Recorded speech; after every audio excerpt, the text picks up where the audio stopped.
a young girl of 16 rode her bicycle home and mysteriously disappeared.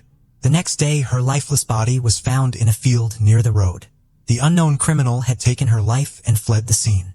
Despite having a DNA sample of the culprit, the authorities struggled to track him down until 13 years later. This documentary will explore the tragic tale of Marianne Woudstra and shed light on why this murder continues to be a notorious chapter in Dutch history. Marianne Woudstra was born in the Netherlands on August 10, 1982. She resided in De Westereen, a small village in the northern part of the country, far from major cities. The youngest of 6 siblings, Marianne had 2 brothers and 3 sisters. As her older siblings gradually moved away to other cities and countries, she remained with her parents and 1 older brother. Marianne attended the local school, enjoyed music, and had a wide circle of friends. The region she lived in was characterized by small towns and settlements scattered a few kilometers apart. Consequently, Marianne frequently visited neighboring areas to socialize with friends or shop. In her spare time, she worked part-time at the local supermarket. On April 30, 1999, the nation celebrated Queen's Day. After finishing her shift, Marianne went to Colombie, a nearby town, to spend the evening with friends at a local cafe. Later, her boyfriend and his friends joined the group and they all decided to cycle to Boijel Post, a settlement 6 kilometers away. Marianne borrowed a bicycle since she didn't have one of her own. When they decided to head back, she set off towards her hometown, which was approximately 11 kilometers away. Unfortunately, she never arrived. Initially, her parents assumed she had stayed over at a friend's place in Colum, but this assumption was soon dispelled. Marianne had promised to return home that evening, and if she had planned to stay elsewhere, she would have informed her family. Concerned, Marianne's father contacted her best friend, AFI, only to learn that Marianne had bid her farewell that night and left for home. It became evident to everyone that something untoward might have befallen Marianne. Her friend contacted her boyfriend and brought her sister along, driving together along the route Marianne usually took home. Meanwhile, the young woman's father made the decision to immediately inform the police. He informed them that his daughter had not returned home and none of her friends had any information on her whereabouts. Shortly after, 2 officers arrived to file a missing persons report, then headed back to the station to initiate the search.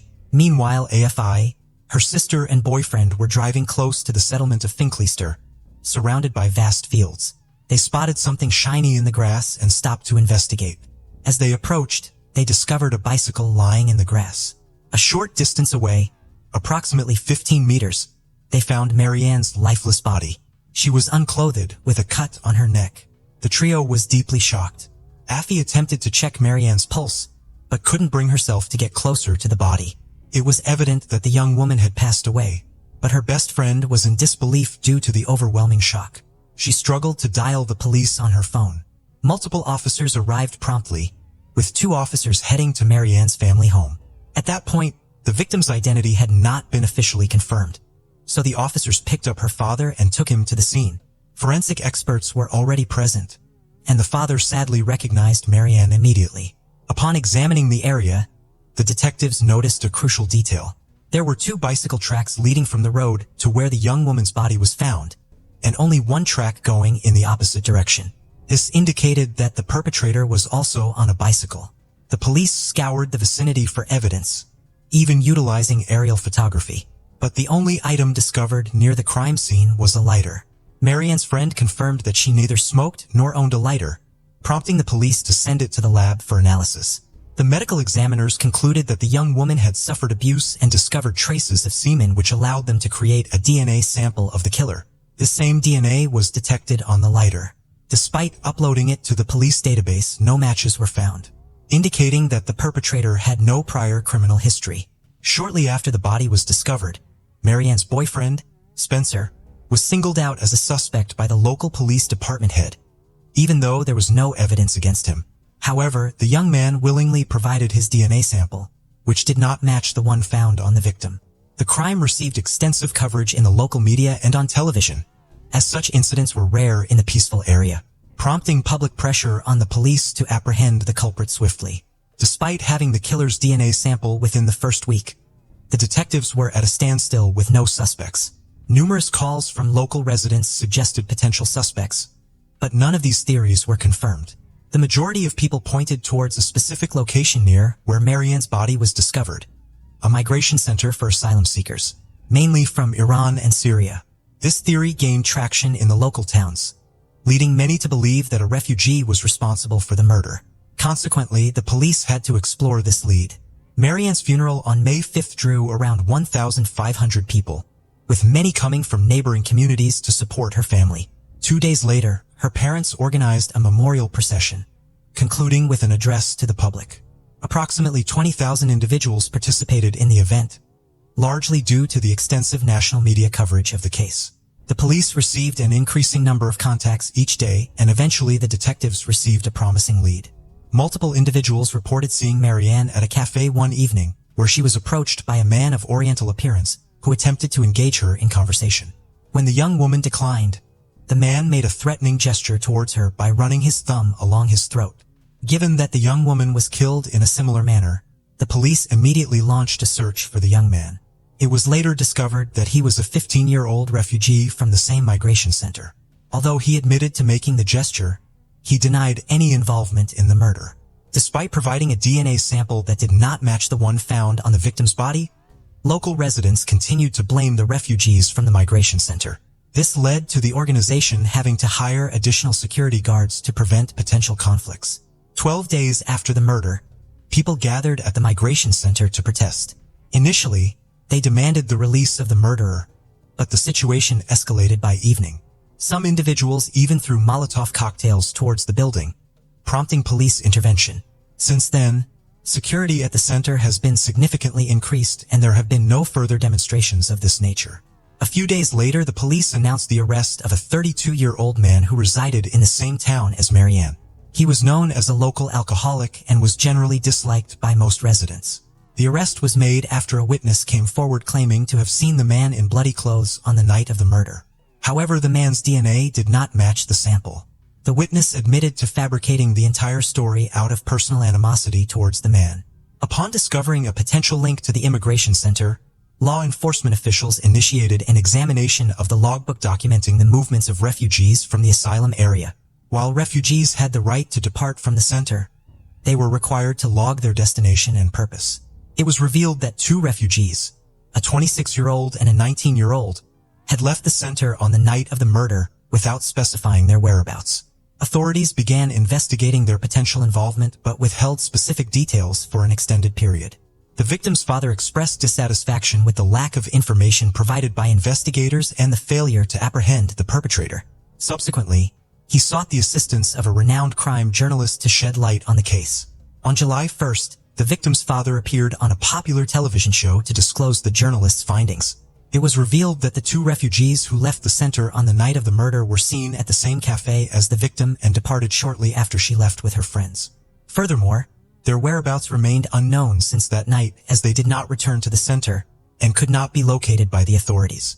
Despite having photographs of the suspects, the police had not released them for unknown reasons. Following the public disclosure of these details on television, law enforcement announced that they were collaborating with Interpol to locate the suspects, with the prevailing belief being that they may have fled the country. These developments reignited tensions between local residents and refugees, leading to protests outside the center in early October. On October 9th, Turkish authorities reported the arrest of one of the suspects who had been residing in Istanbul all along. He was extradited to the Netherlands, where a DNA sample was obtained and necessary tests were conducted. The sample found on the victim's body did not match the man, leading to his exoneration. The investigation hit a dead end once again and suspicions turned back to her boyfriend, despite his DNA not being a match. Spencer's behavior raised eyebrows. Marianne's acquaintances and family were convinced she would never ride her bike home at night due to her fear of the dark, and the distance was considerable. It was common knowledge that Spencer should have driven her home, even according to Marianne's parents. Instead, he allowed her to ride her bike alone. Spencer was interrogated multiple times, and something peculiar began to emerge. He changed his story about that evening several times. Initially, Spencer claimed he met Marianne at a cafe and they drove to the Boughton Post. However, he later stated that she had gone there with friends before he even arrived at the cafe. He then claimed he went to her on his bicycle. He also mentioned seeing 2 men walking with a bicycle on the way there, initially saying he didn't recognize them due to the darkness, but later claiming they were his friends. Despite the oddities, the police lacked evidence against Spencer. and his DNA did not match the killer's sample. The case remained at a standstill for several more months. On December 20th, the authorities sought the public's help and requested DNA samples from all men in the area. However, they encountered a setback. It was discovered that the law prohibited the mass collection of DNA from citizens, even with their consent. The police were limited to taking only 150 samples, none of which yielded a match. From that point on, the case essentially ground to a halt for several years. Marianne's parents attempted to advocate for a change in the law to allow extensive DNA screening, but their efforts were rebuffed. The decision was made to safeguard individuals despite the fact that similar measures had resulted in the apprehension of the culprit multiple times in other nations. In July 2001, law enforcement officials released a rough description of the suspect, believing that the perpetrator was a local man aged between 20 and 40. Despite repeated requests, authorities were denied permission to carry out a large-scale DNA collection within a 5-kilometer radius of the crime scene, leading to a standstill in the case. The victim's parents continued to appear on television and grant interviews, but the case gradually lost public interest each year due to the lack of new evidence. In 2010, a specialized team utilized cutting-edge computer technology to create a detailed 3D model of the crime scene and all available evidence, reigniting public interest in the case. This prompted Marianne's parents to once again advocate for DNA screening. After 11 years, authorities finally considered amending the law, a process that took nearly 2 years and was completed on September 6, 2012. A press conference was held by the police, urging all men aged between 20 and 40 in 1999 to provide their DNA samples with a collection area limited to 5 kilometers. Approximately 8,000 men were estimated to be involved, but not all of them consented to provide their DNA. The police managed to collect just over 6,500 samples, which were then studied by experts. Due to limited resources, the lab could only process about 400 samples per week, resulting in a study period of up to 4 months. The experts did not solely seek a complete match with the perpetrator's DNA profile, as it was unlikely that the culprit would willingly provide his DNA to the authorities. The laboratory was also working on identifying similarities to establish kinship and trace back to the killer through a father, brother, or other relative. On November 19th, a month after the testing began, experts finally found a long-awaited match. Surprisingly, they not only discovered a familial connection but also obtained the DNA of the killer himself, indicating that he willingly provided it to the authorities. Detectives subsequently announced the apprehension of 45-year-old Jasper Steringa, a local farmer and father of 2, whose residence was just a few kilometers away from where Marianne was murdered. Jasper remained silent, but after consulting with his attorney, he opted to confess. However, the public only learned the specifics of this heinous crime on March 28, 2013, when the trial commenced. According to Jasper, on that fateful evening, he was completing tasks on his farm and decided to take a bicycle ride before retiring for the night. He admitted that riding his bicycle was often a pretext for his actual intentions, which involved seeking the company of local women in a neighboring village. Although his wife was unaware of his actions, he claimed in court that he had not intended to visit that night and had simply planned a ride to distract himself from family issues and farm challenges. Spotting Marianne alone on a desolate, dimly lit road, he seized the opportunity to act on his impulses. Jasper approached her, brandished a penknife, and threatened her into silence before leading her to a field where he committed unspeakable acts and ended her life. During the trial, he maintained that he had not intended to kill the young woman and had acted out of panic. Realizing the gravity of his actions and the repercussions for his family, particularly his young children aged 5 and 8 at the time, Jasper contemplated fleeing and taking Marianne's life to conceal his crime. However, guilt plagued him incessantly. He chose to remain in the vicinity, overhearing discussions about the crime and witnessing the impact on the family of the person he had harmed. Their lives were forever altered due to his atrocious actions.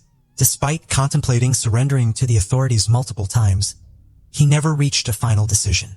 When a large-scale DNA testing initiative was introduced in 2012, Jasper understood that he would eventually be identified.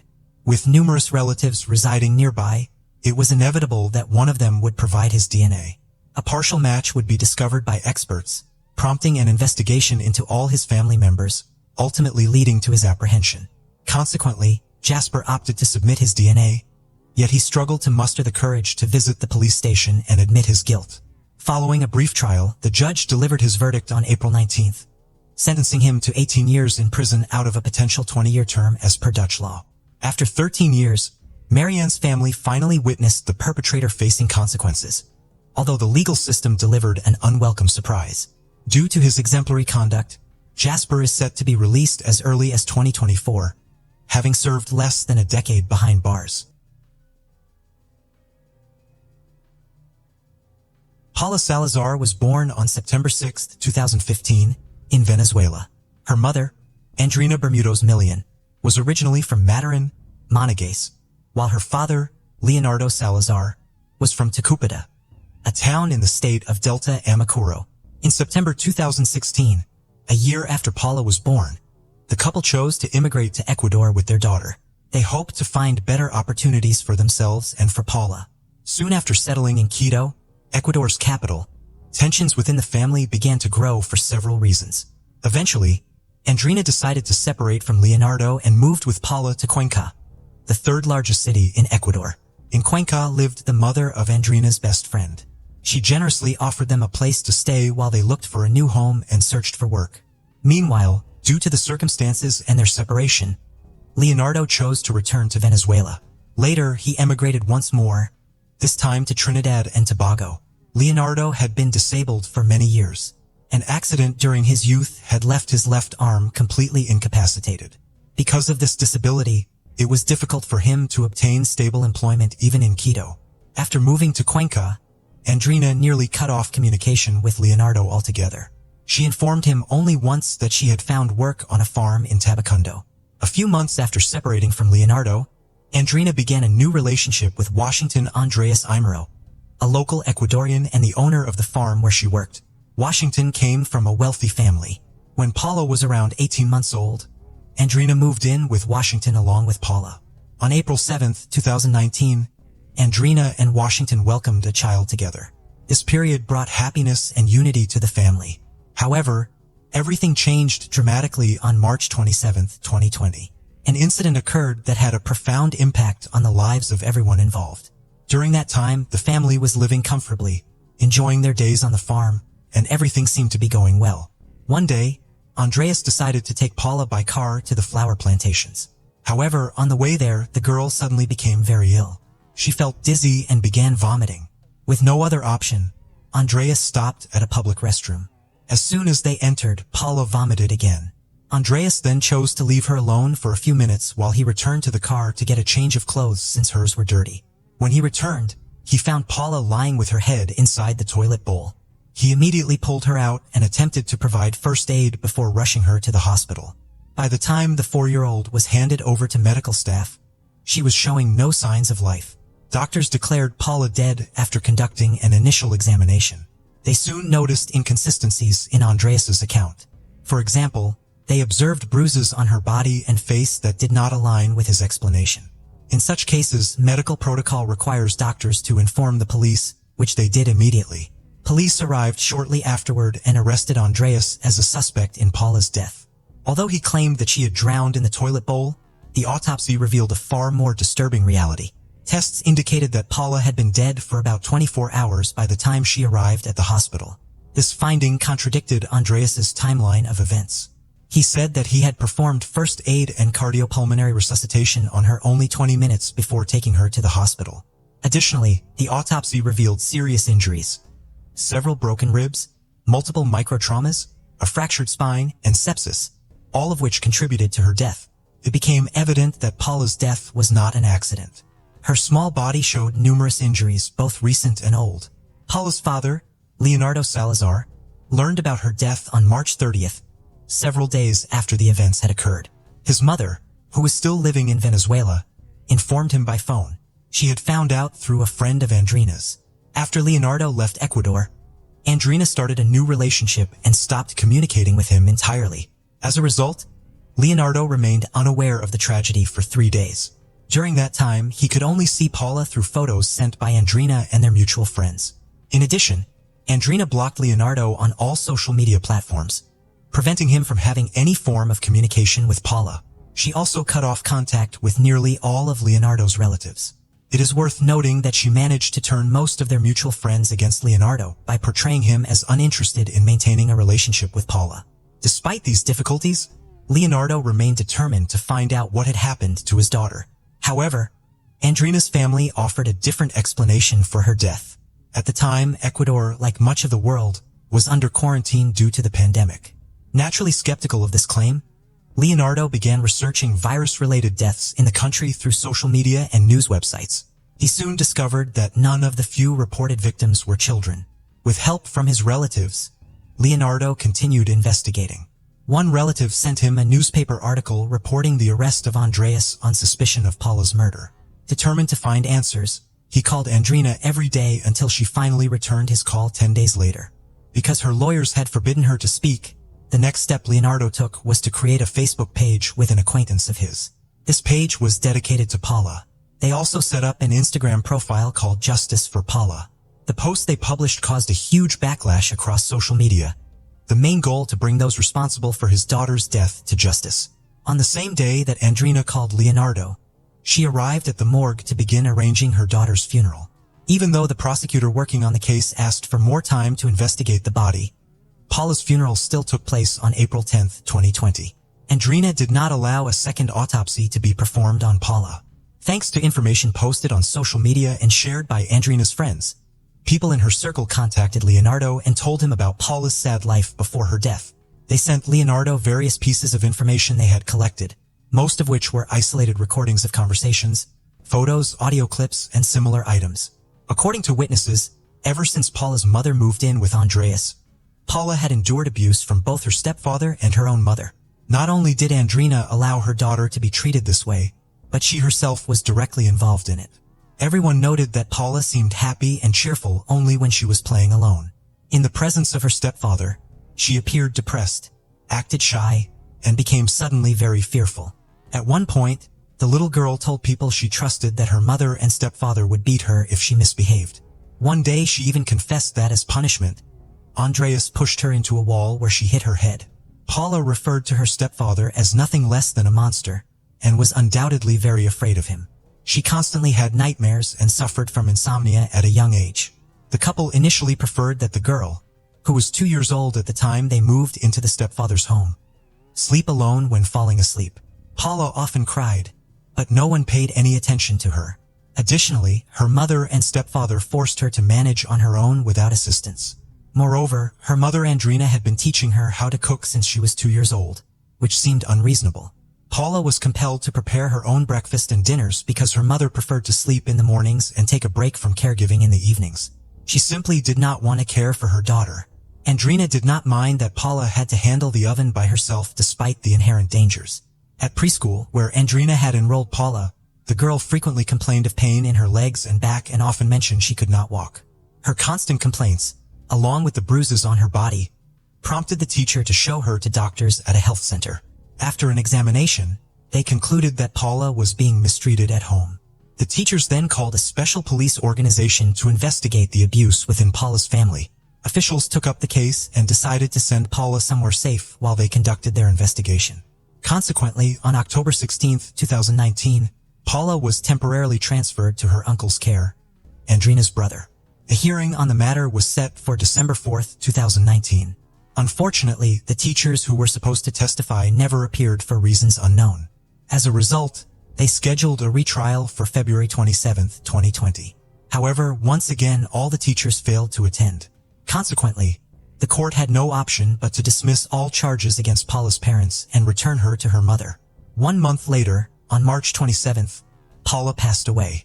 The exact reasons why the teachers chose not to attend either hearing remain unknown. It is speculated that Andrina might have bribed or persuaded them that although Paula had some issues, it was not due to any wrongdoing by her parents.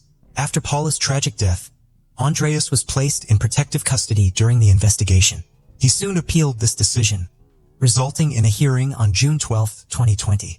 At the hearing, which was held via video conference, the judge set an aiding order and determined Andreas could be released to house arrest. However, during the hearing, Andreas announced that he was withdrawing his appeal. At that time, Leonardo was still conducting a social media campaign and asked his subscribers for financial support to travel from Trinidad and Tobago to Ecuador. His goal was to file a complaint against Andrina, Paula's mother, before it became too late. Andrina had not yet been charged and remained free. Fortunately, Leonardo managed to secure sufficient financial aid, as well as free legal advice from two Ecuadorian lawyers, Oswaldo and Alejandro. They generously offered him support and assistance with the lawsuit. Leonardo faced significant challenges to reach Ecuador. He had to cross the border between Trinidad and Venezuela by rafting across dangerous waters and then travel across rugged terrain. Due to the pandemic, all regular maritime and land borders of Venezuela were closed. Thus, only a few flights were available to a handful of countries. Once Leonardo arrived in Guastulito, he crossed into Colombia over hazardous terrain. From there, he took a bus to Ipiales and continued onward through hills and plains until reaching Rumichaca Bridge, the border between Colombia and Ecuador. Upon crossing into Ecuador, Leonardo took a cab to Quito. On June 30th, he immediately met with a lawyer upon arrival. The bereaved father filed a complaint against his ex-girlfriend, so she would also be considered a suspect in Paula's murder. By July 6, 2020, an indictment was issued against Andrina. She appeared in court, where it was decided that house arrest would suffice instead of full custody. In November 2020, the initial hearing for the case took place. Although a specific trial date had not yet been determined at that time, participation and discussions were intense.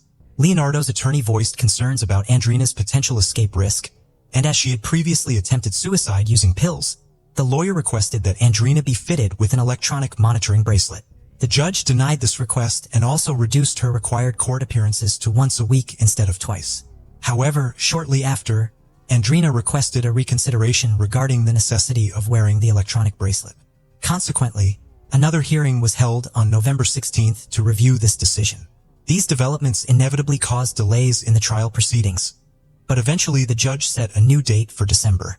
Despite limited media coverage of Andreas and Andrina's trial, much information found its way onto social media platforms.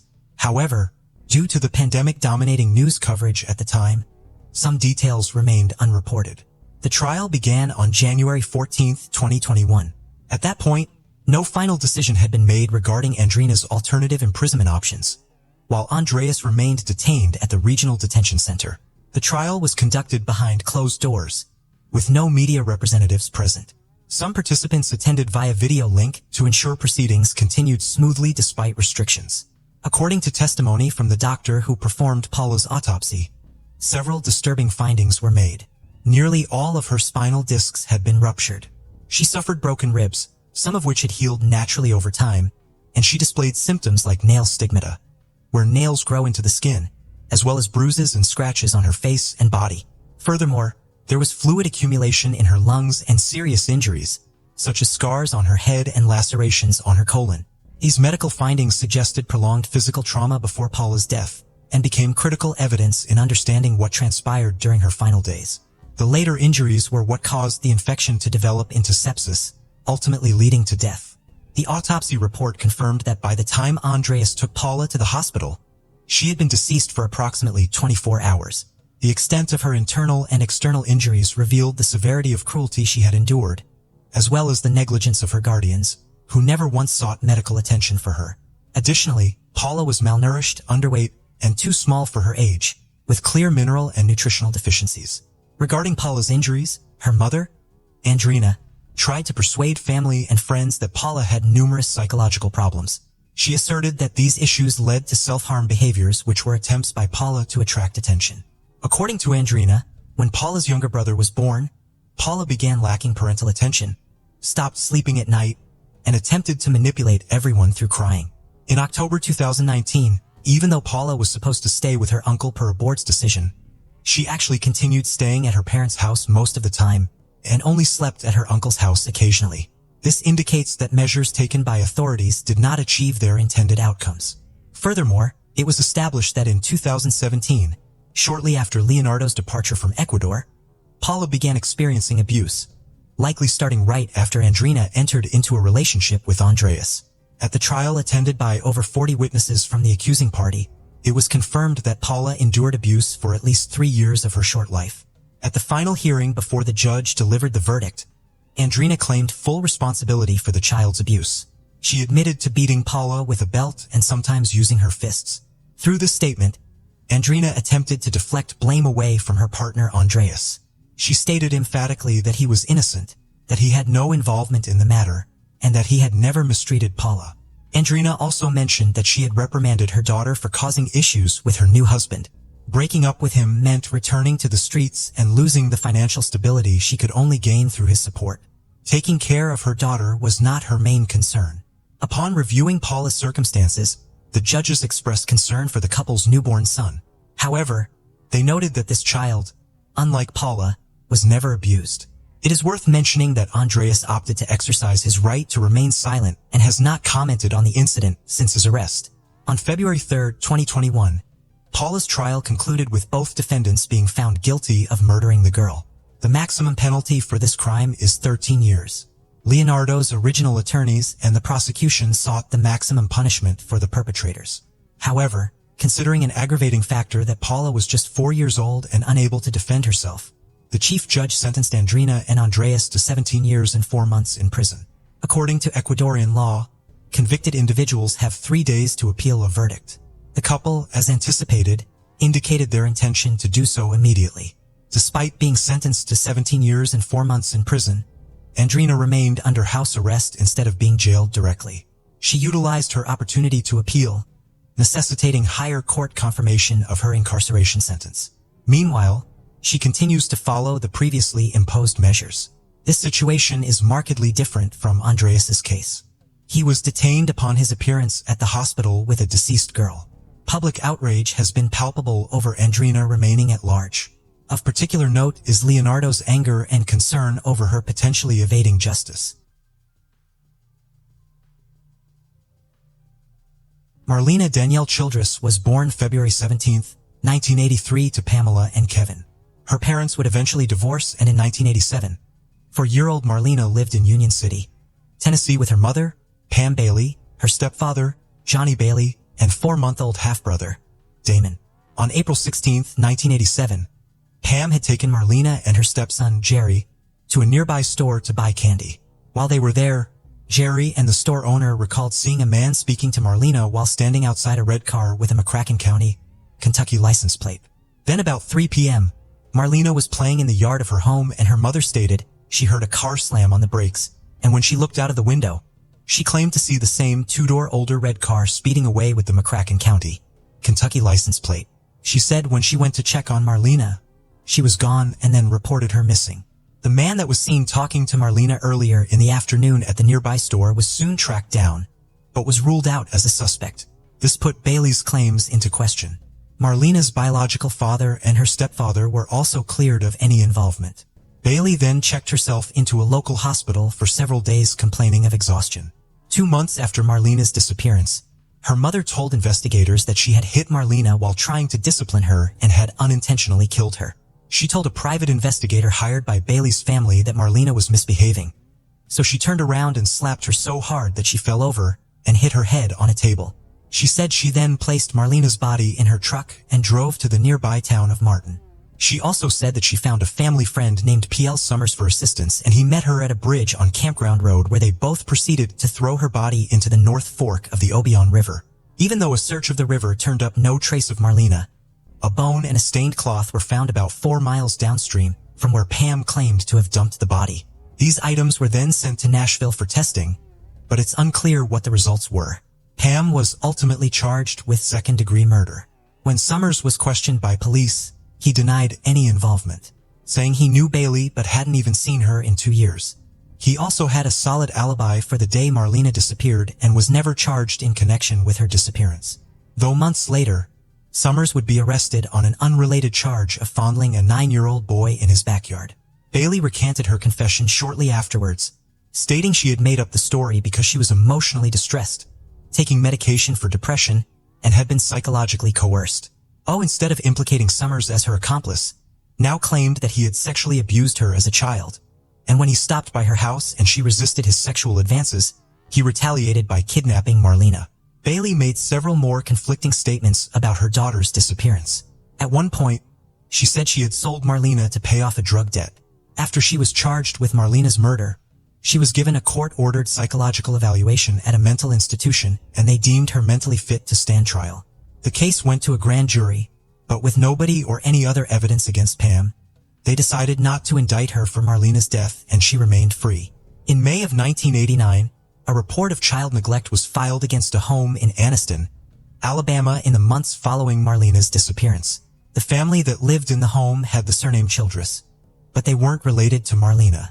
10 children were discovered in the home when a social worker visited, and one of them was a young girl that called herself Marlena Childress. But the adults strangely called her by a different name. The social worker later realized the girl resembled a missing girl in a flyer she had seen with the same name and the same silver-capped front teeth. When the social worker returned a day or two later, the family had already moved away. 2 weeks later, they were located in Florida, but the girl was not with them. Neighbors also reported seeing her with the family, but the sightings were never confirmed. The family had a history of harboring other people's children.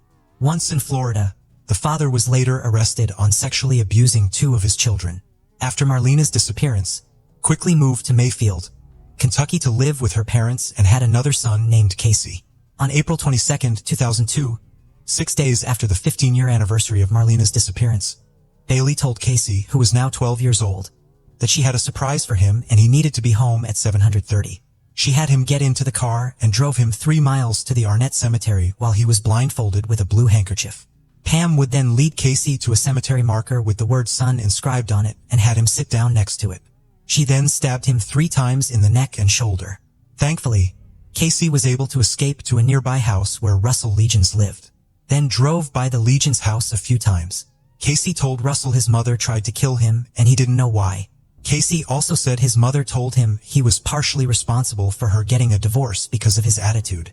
Pamela and Casey's father, Johnny Bailey, were living together at the time of the incident and no divorce papers had been filed. Pamela was arrested hours later at a gas station in Nortonville, 70 miles away.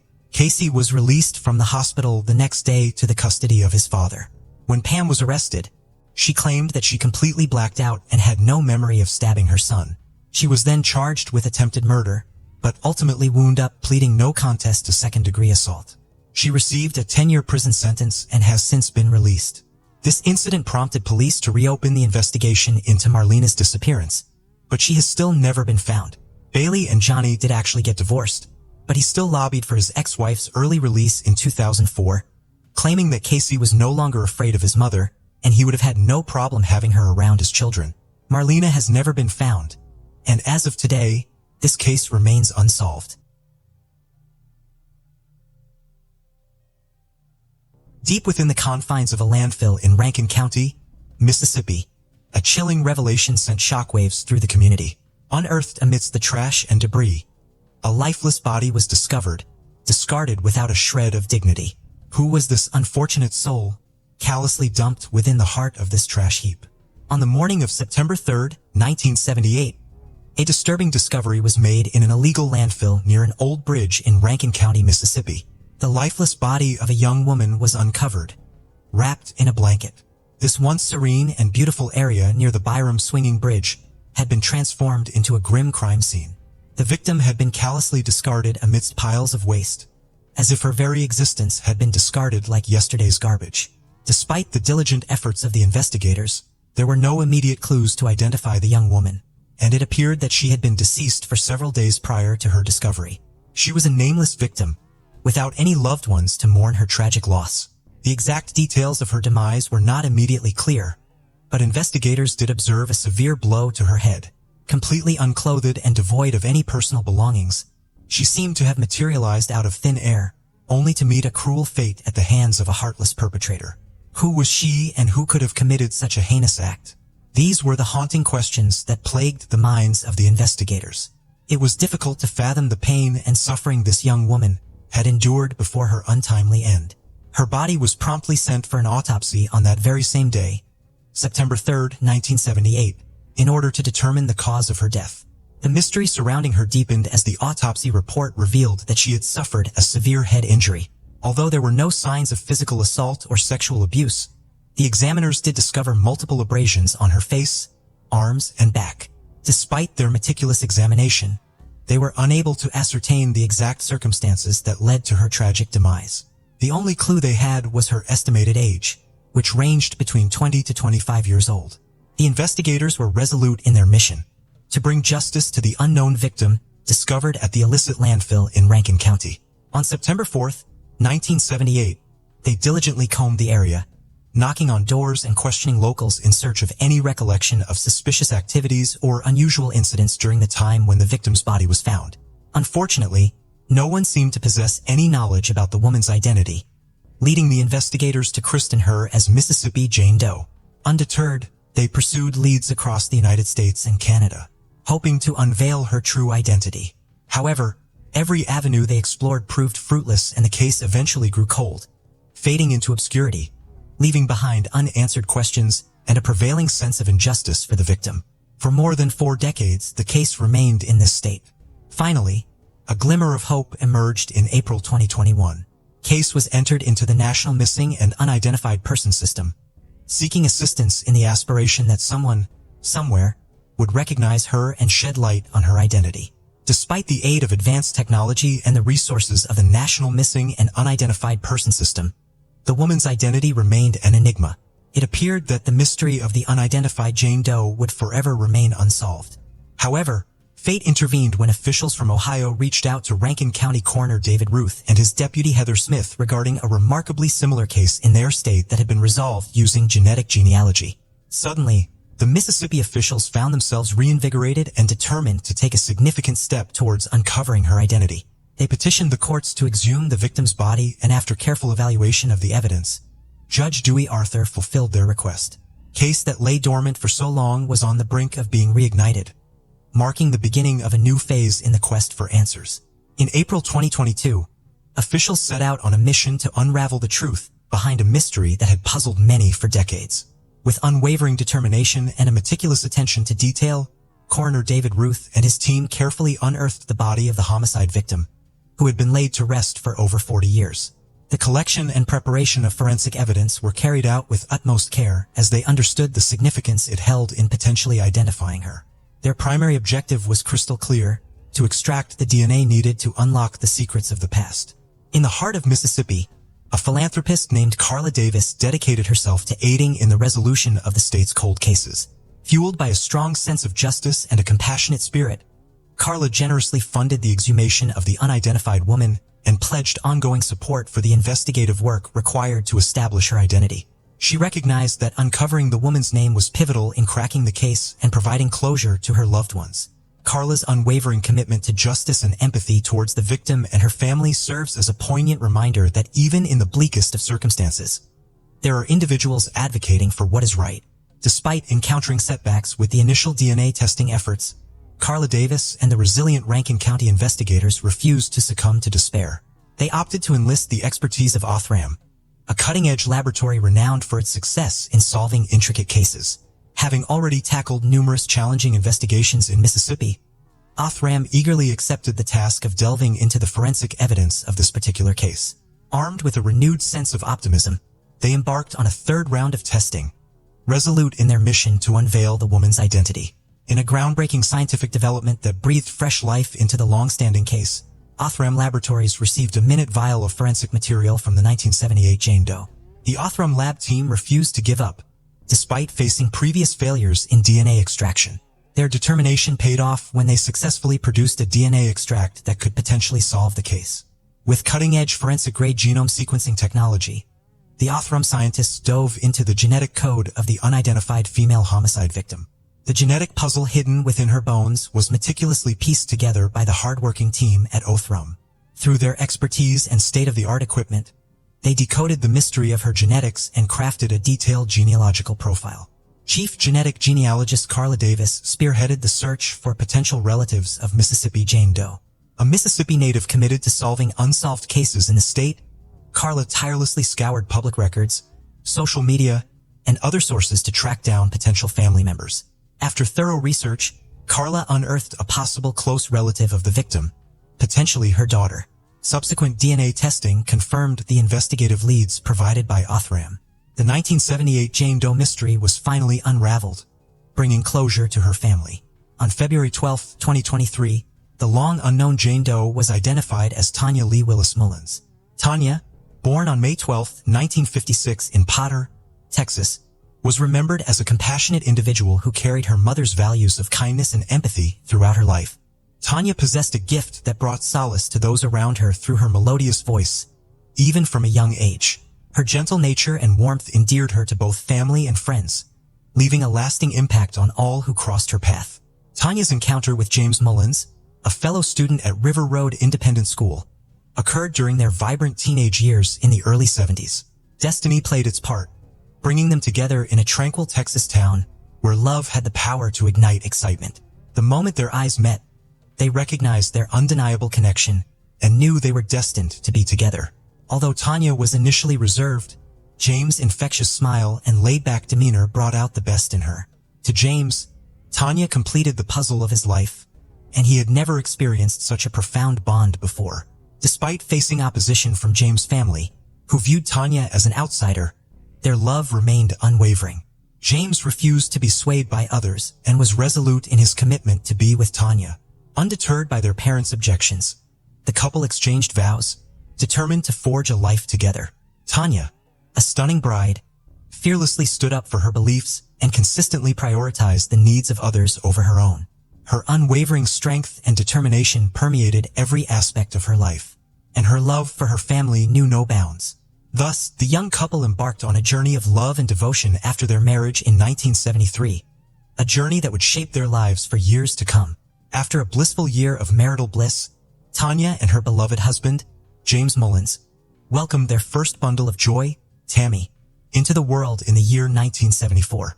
The couple's happiness multiplied threefold when, 3 years later, they were blessed with another precious daughter, Christy. In the year 1978, Tanya and James embarked on a new chapter of their lives, relocating to the picturesque state of Mississippi, accompanied by their 2 toddlers. Little did they know that fate had a cruel twist in store for them. Tragically, Tanya vanished into thin air after a few months, leaving her bewildered family and devoted friends grappling with the agonizing mystery of her disappearance for over 4 decades. The passage of time only deepened the sorrow and intensified the longing for answers. However, a glimmer of hope emerged from the shadows, illuminating the path towards closure. Thanks to the unwavering dedication of forensic experts and the generous support of the esteemed philanthropist, Carla Davis, Tanya's untold tale can finally be unveiled. Now, at the age of 49, Tammy Mullins, the resilient daughter of Tanya, emerges as the courageous storyteller, ready to unveil the haunting chronicles of her family's enigmatic vanishing act. Tammy's father, James, had embarked on a journey to secure a new abode for their cherished family in the vast expanse of Texas. Upon his return, he was met with a heart-wrenching void as his beloved wife and 2 precious daughters had vanished without a trace. The depths of despair engulfed his soul as he tirelessly pursued every lead and explored every avenue in search of his beloved family. Alas, his efforts proved futile, leaving him stranded in a sea of despair. 3 agonizing months later, a glimmer of hope pierced through the darkness as Tammy's grandmother received a cryptic phone call. The mysterious voice on the other end offered the possibility of reuniting with her beloved granddaughters, but only if she ventured to the illustrious Dallas-Fort Worth International Airport. James and his mother hastily made their way to the airport, resulting in an emotional reunion between the girls and their father. Unfortunately, their happiness was short-lived when their father was informed that their mother Tanya would be in touch soon, but that never came to pass. The family was left in the dark, wondering about Tanya's fate until now. Thanks to the power of forensic science, Tammy and her family have finally obtained the answers they've been searching for over 4 decades. Tammy Mullins revealed that after her mother disappeared, their family received conflicting accounts of her whereabouts. Some claimed she had gone to Mexico with a man, while others insisted she was in Florida. Despite the uncertainty, Tammy and her sister remember their mother as a loving and devoted figure in their lives. Tanya had a special talent for dressing them up like little dolls. Tammy and Christy spoke highly of their father, who always answered their questions honestly and never spoke ill of their mother. They knew he loved her until the very end and was just as heartbroken as they were. Upon learning the truth about her fate, the sisters decided to honor her memory by attending a memorial service in Mississippi on March 14, 2023. It was a journey filled with mixed emotions, but they understood the importance of supporting each other and paying tribute to their deeply loving mother. Tammy spoke with determination as she shared her thoughts on the recent developments in her mother's case. She expressed that the discovery of her mother's murder has opened a new chapter in their lives, one they never anticipated facing. The trauma of their mother's sudden departure has now been replaced by an urgent need to find the person responsible for her death. Tammy firmly believes that justice will prevail and the perpetrator will ultimately face the consequences of their actions. Despite the passage of time, there remains a glimmer of hope in identifying a suspect, as coroner David Ruth has indicated that it is within the realm of possibility. The Mullins sisters are resolute in their quest for closure and justice for their late mother, regardless of the length of time it may take. The tragic loss of Tanya not only impacted her family, but also left the Mississippi community with lingering questions. However, through the relentless efforts of the local sheriff's department, Tanya Mullins has finally been given her name.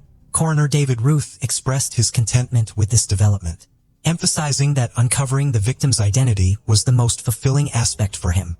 What's more, the investigation incurred no cost to taxpayers, all thanks to the generosity of Carla Davis, who financed the necessary examinations and forensic tests. It is heartening to see individuals like Carla Davis stepping up to assist in resolving cold cases and delivering justice to families like the Mullins.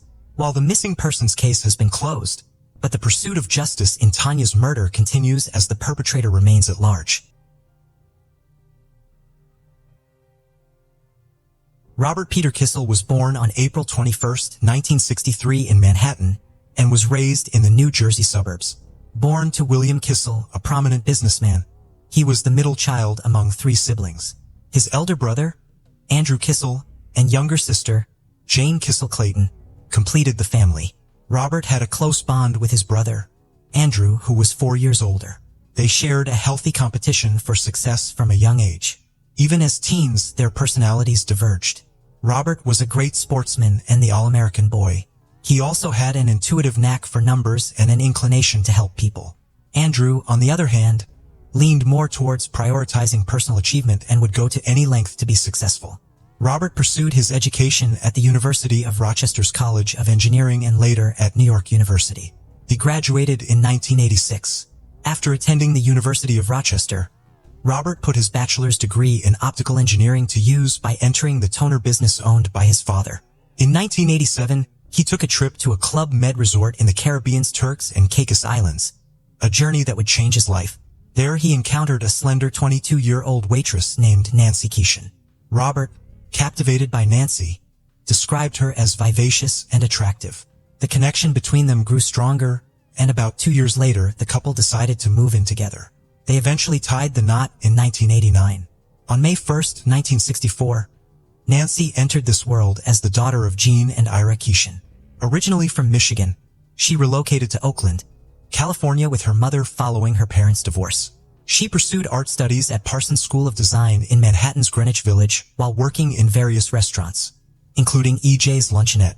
The union of Robert and Nancy laid the groundwork for the events that unfolded in the following years.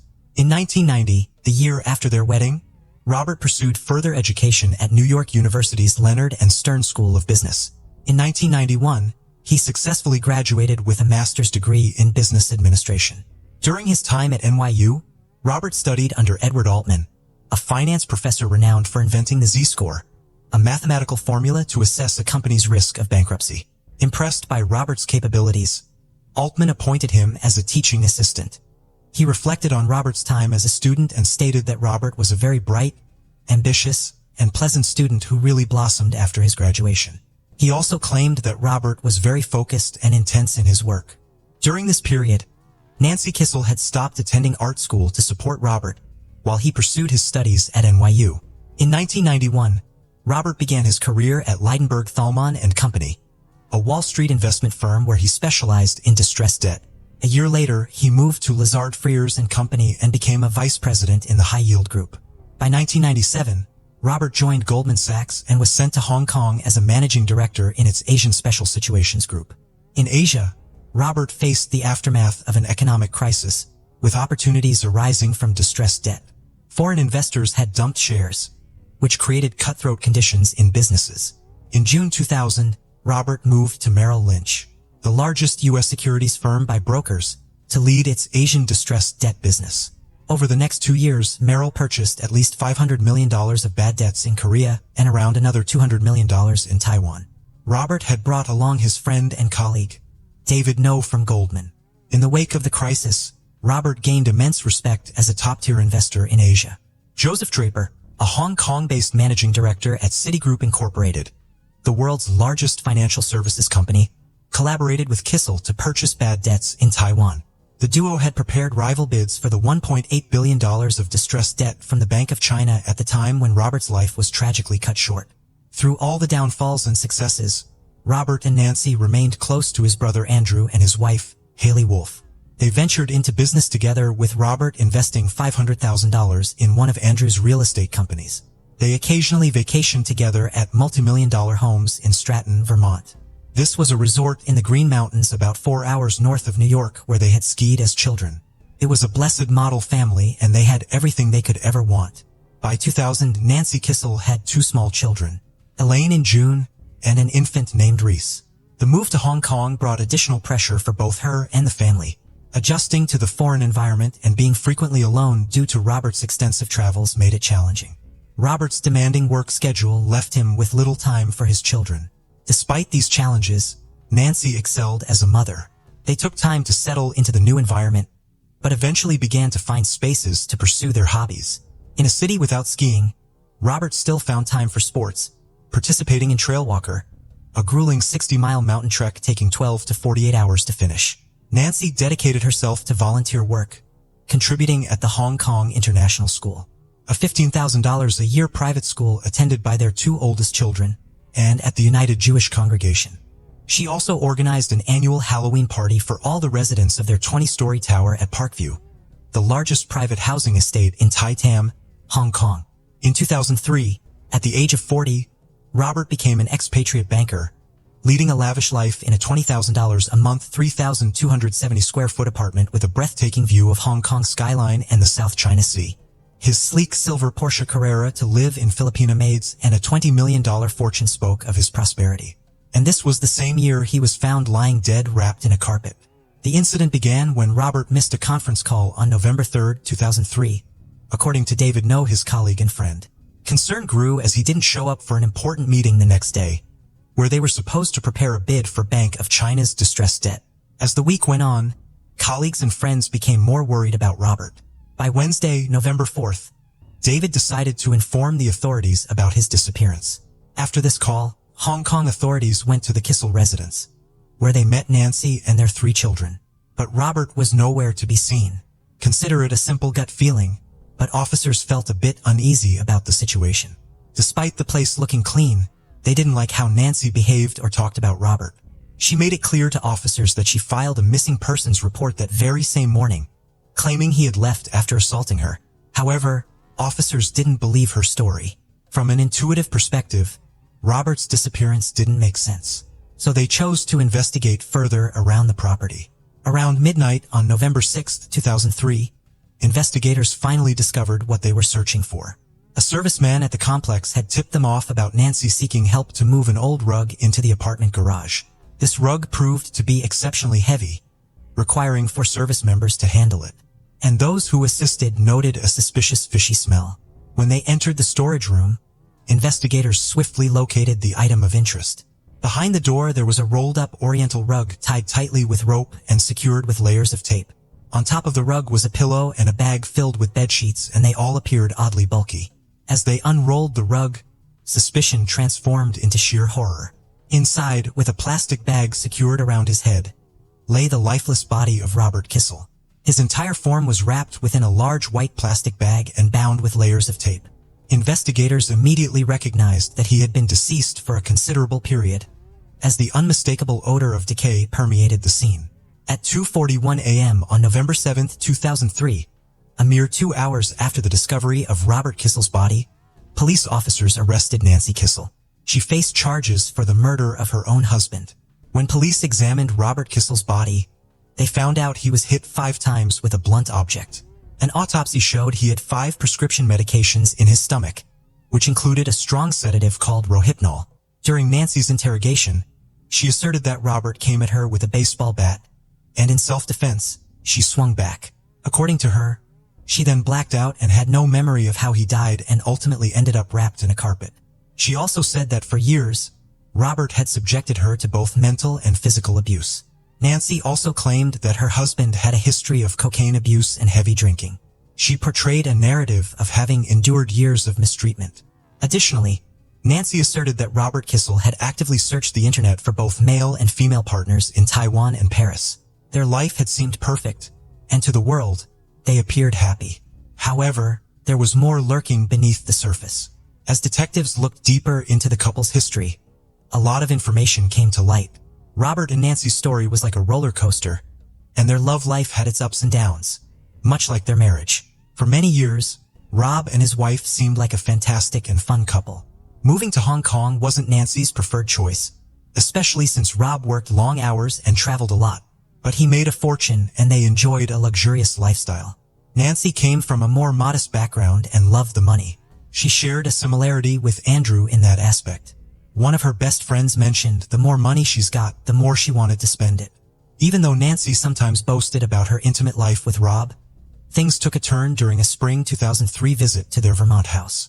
Nancy, along with the kids and one of their maids, went there to escape the Asian SARS threat, a viral respiratory illness that emerged in Asia in the early 2000s. During this time, Nancy needed someone to fix the house's sound system, and she reached out to Lance Del Piore, 41, recommended by Robert's brother. Lance sent his brother, Michael Del Piore, 42, to handle the repairs. This is when Nancy met the good-looking Vermonter. He showed up to repair her TV, and soon, he began bragging about the expensive jewelry Nancy had given him to the people around town.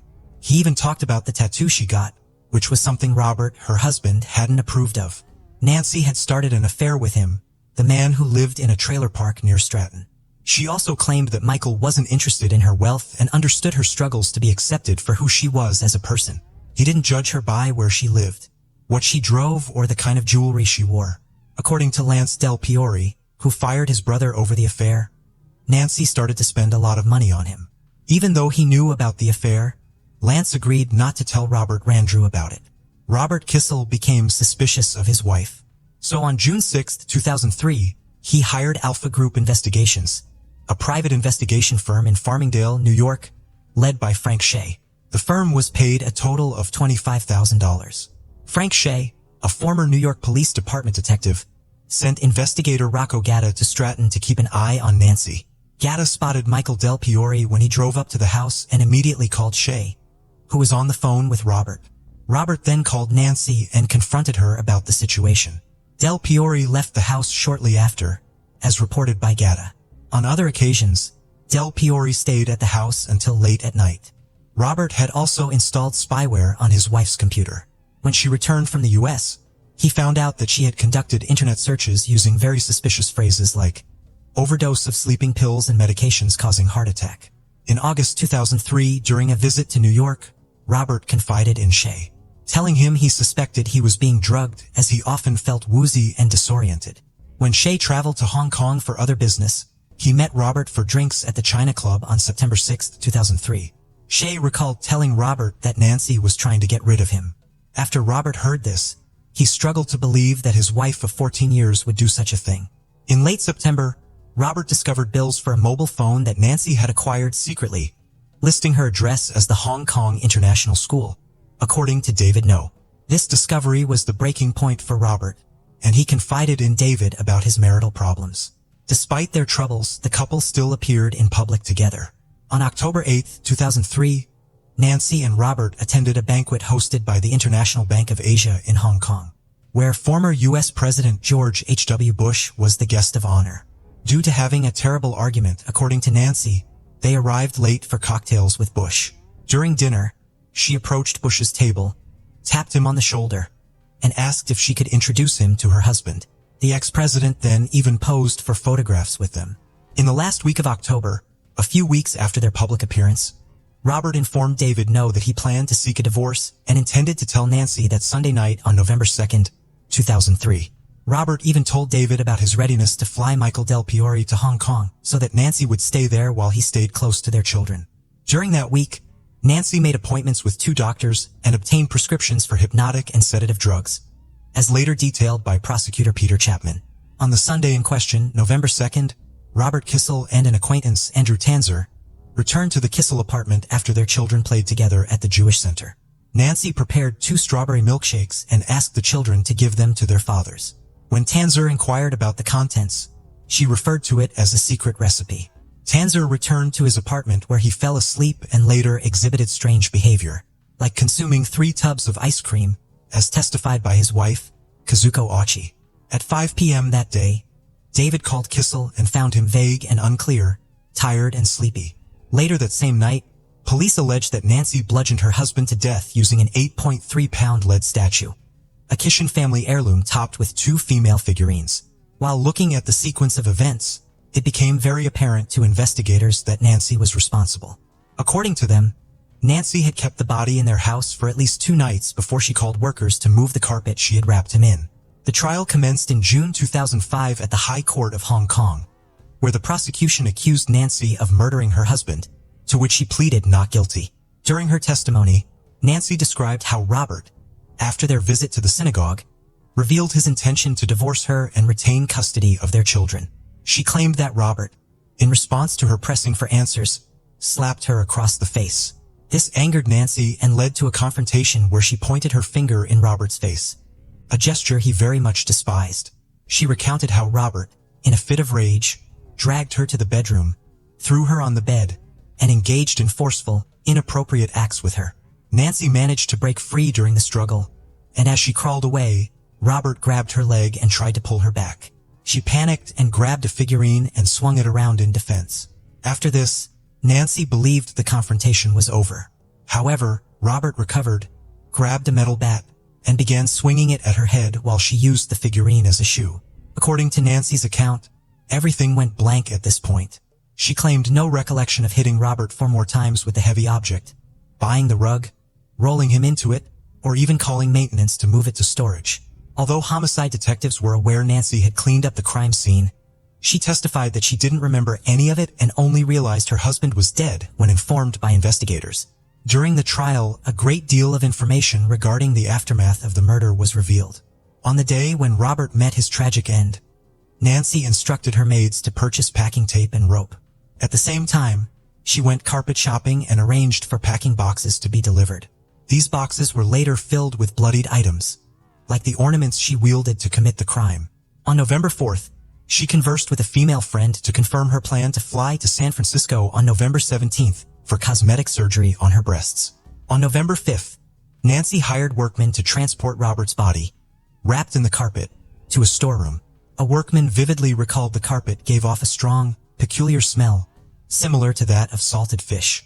Before and after the sinister event, Nancy and Del Piore exchanged frequent calls, as revealed by the prosecutor, who presented the phone numbers dialed from Nancy's cell phone in court. After the heinous act, Nancy visited a doctor, alleging assault by her husband. She told the same story to her father, Ira K. Shin, who promptly flew to Hong Kong to support her. On November 6th, Nancy filed a police report claiming assault. During the trial, Nancy also claimed that she had contemplated taking her own life due to the constant abuse she faced from Robert, but resisted since she was fearful of the impact on her children. To get better, she looked for help and visited several doctors in Hong Kong and secured prescriptions for various medications, including the notorious state drug Rohypnol, as well as a painkiller, a sedative, an antidepressant, and a sleeping medication. All these substances were later found in Robert's system. After presenting these mysterious events in court, the judges were left to make their decision. Despite her attorney's efforts, this strategy failed, as prosecutors highlighted Nancy's marital deception, internet searches for drug combinations, and clear attempts to conceal the crime. Following a 65-day trial, the jury, with 5 men and 2 women, unanimously pronounced her guilty after 8 hours of deliberation on September 1, 2005. Consequently, she was sentenced to life in prison and entered the Hong Kong correctional system on the same day. Kissel appealed her conviction in April 2008. That petition was rejected, confined to a 7-foot by 7-foot cell in the high-security Thailand institution for women near the Chinese border. A sign on her door had the label, Lifer. After her appeal proved unsuccessful, she planned to explore the option of serving the rest of her sentence in a U.S. regardless. This marked a significant departure from her once privileged life at Parkview, where Robert Kissel's silver Porsche Carrera still sat unclaimed in the parking lot. But there was still more that would unfold in the legal battle. After lodging an appeal with the Court of Final Appeal on January 12, 2010, Nancy Kissel was granted a retrial after the court cited the prosecution's use of inadmissible evidence in the original trial. The retrial began on January 10, 2011. Sensing their client's difficult position, The defense tried to halt the proceedings for Nancy to enter a plea, but their request was denied. After a long 10-week trial on March 25, 2011, the jury declared her guilty once again. Nancy Kissel returned to her cell at Tailin Women's Prison near the Chinese border, serving a mandatory life sentence. No additional appeal was filed by Nancy's lawyers. In April 2011, they submitted a request for her transfer to a U.S. prison under an international inmate exchange program that allows prisoners to serve sentences in their native countries. Simon Young, the director of the University of Hong Kong Center for Comparative and Public Law, mentioned that local authorities must communicate to the U.S. government the minimum time Kissel needs to serve before becoming eligible for parole for the transfer to proceed. In 2014, the Court of Final Appeal dismissed an appeal from her for the second conviction. During the same year, Nancy Kissel expressed having no regrets about her husband's death and revealed infrequent communication with her children in Seattle, Washington. Now, turning our attention to the fate of the couple's innocent children. After their father's tragic murder and the imprisonment of their mother, they briefly stayed with their maternal grandfather, Ira Kishin, in Winnetka, outside Chicago. While they were there, a custody dispute emerged between Robert's two siblings, Andrew Kissel and his wife, Haley Kissel, and Robert's sister, Jane Kissel Clayton, along with her husband, Richard. Jane, residing with her family outside Seattle, became a central figure in this legal struggle for the children, Elaine, 11, June, 8, and Reese, 6. Their mother, Nancy Kissel, being in jail, made the inheritance of Robert's wealth a prominent aspect of the custody battle. It was estimated that the three children were receiving a monthly income of at least $10,000 from their father's estate for their living expenses. In December 2003, Andrew and his wife Haley sought temporary custody of Robert's three children, which the court granted in January 2004. During this time, Andrew faced legal challenges after being accused of defrauding a New York co-op board of millions of dollars. This included lawsuits from lenders, business partners, a title insurance company, and a yacht dealership. And during problems in Andrew's work life, he also started to face one at home. Haley, his wife, filed for divorce in March 2005. During these legal battles, Haley moved out and took custody of their two children and temporary custody of Robert and Nancy's three. The court-appointed attorney, Michael Colazano, described Andrew as a recovering alcoholic. Eventually, after legal proceedings, custody of the children was granted to their aunt and uncle, Jane Clayton and her husband. After these unsettling events, an unimaginable tragedy struck that left everyone, especially the Kissel family, in shock. On April 3, 2006, Robert's brother, Andrew Kissel, was discovered with 5 stab wounds to his neck. The eerie similarity to Robert's murder raised chilling questions. It seemed someone had tried to end their lives in a hauntingly similar manner, with the same method of attack. The mystery deepened, leaving everyone puzzled. Could these murders and attempts be connected? Was Nancy Kissel really the killer, or was someone targeting the Kissel family? Tara Baker was born on January 20, 1977, in East Point, Georgia. Her parents divorced when she was young, and sometime later her mother remarried. Tara had 2 brothers and a sister, making her the oldest of 4. From a very young age, Tara showed a keen interest in the legal system and wanted to become either a lawyer or a judge. She would hold trials with her stuffed animals, make legal contracts with her relatives, and often write letters to various politicians. Once, she even wrote to the President of the United States and complained that his speech had interrupted her favorite TV show. After graduating high school, she attended Georgia College. She graduated early in just 3 years, earning 2 bachelor's degrees. In 1999, Tara enrolled at the University of Georgia to complete her education. This university was one of the top law schools in the country and was located in a small town called Athens, just a few hours' drive from her parents' home. So it was the perfect choice for Tara. She didn't want to live in a dorm again after college, so she decided to rent off-campus housing instead. She chose a house split into 3 separate rooms for rent. 2 other university students rented the other rooms, one of whom Tara knew well from college. For some time, Tara worked at a prestigious law firm in downtown Athens, which allowed her not only to cover rent and other expenses, but also to gain valuable experience in her future profession. In January 2001, when Tara was 23 and in her second year, she spent a lot of time studying at the university library. The evening of January 18th was no exception. She, along with her friend, went to the library and spent several hours there. Her friend left for home around 7:30 p.m., while Tara decided to stay longer. At approximately 9:46 p.m., she called her friend from the library to check if she had gotten home safely. Tara also mentioned that she planned to head home in a few minutes. The next day, around 6 p.m., her mother, Virginia Baker, received a phone call. At first, she thought someone was playing a prank on her because the caller identified themselves as a detective and asked if her daughter had ever been arrested, as they needed her fingerprints. Thinking it was a joke, Virginia hung up, but then she decided to call the Athens police station. To her surprise, they confirmed that she had indeed spoken to a real detective and informed her that there had been a fire at Tara's house. Still not fully understanding what was going on, Virginia asked to speak to her daughter. The detective replied that they couldn't find her and that an unidentified body had been found in the house, which was why they needed Tara's fingerprints. The detective further explained that they had only been able to locate one of Tara's roommates, who was not home at the time of the fire. The whereabouts of the other roommate and Tara were still unknown, and investigators believed that the body might belong to one of them. Virginia then asked to describe the room where the body was found. The detective's response left her speechless. They said that the room was filled with antique stuff, and Tara had been collecting such items for years. Tara's family immediately drove to Athens, hoping it was all just a misunderstanding and that Tara was okay.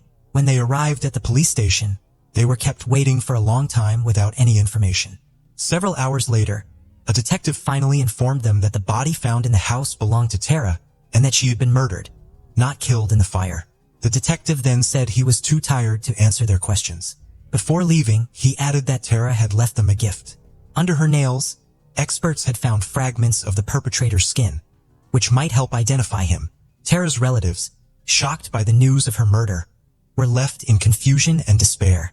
Despite their pleas for more information, the police did not provide any further details. The family desperately tried to get some answers, but detectives continued to refuse to share any information with them. Since then, the local police department has never contacted the family, and Tara's relatives had to beg for any information by calling and visiting the station over and over again. They eventually managed to piece together some of what had happened. Around 11 a.m. on January 19th, firefighters were called to Tara's address. After extinguishing the fire, they found a body inside, later identified as Tara Baker. Medical experts concluded that Tara had been murdered.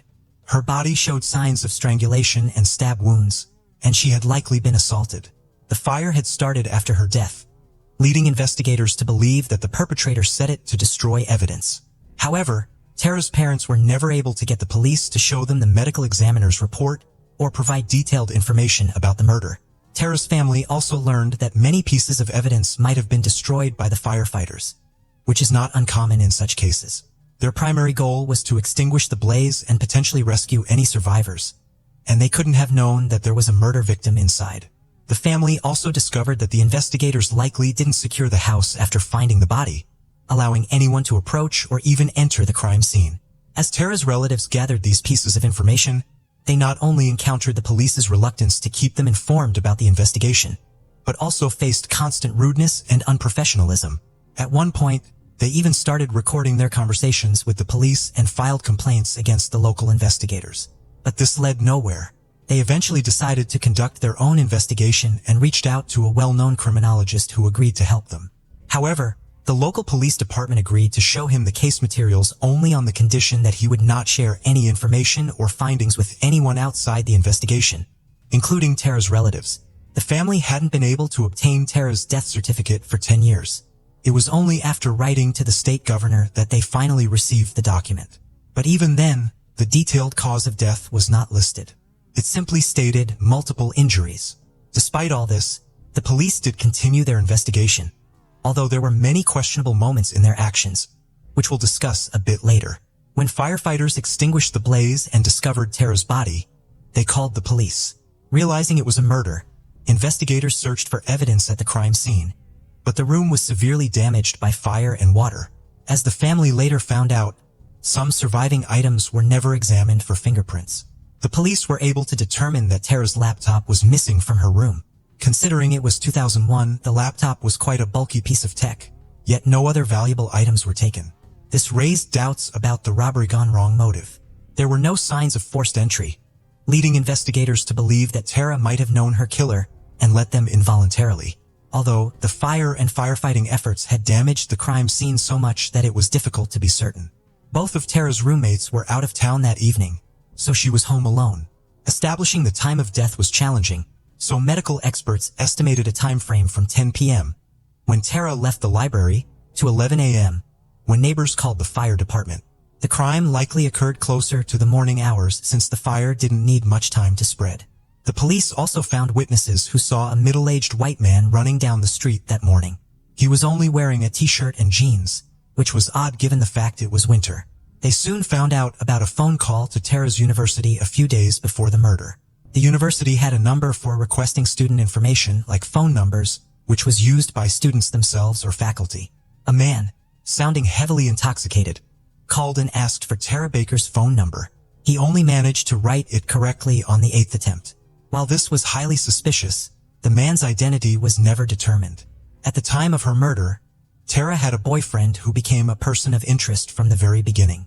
He provided an alibi that was confirmed, yet the police were reluctant to remove him from their list of suspects. Even after verifying his alibi, they treated him with suspicion, calling him and his parents in the middle of the night and demanding that he come to the station in another city to provide additional biological samples, answer questions, or undergo a polygraph test. It's worth mentioning that it was Tara's boyfriend who had to identify her. He lived in another city and came to Athens immediately upon hearing about the fire.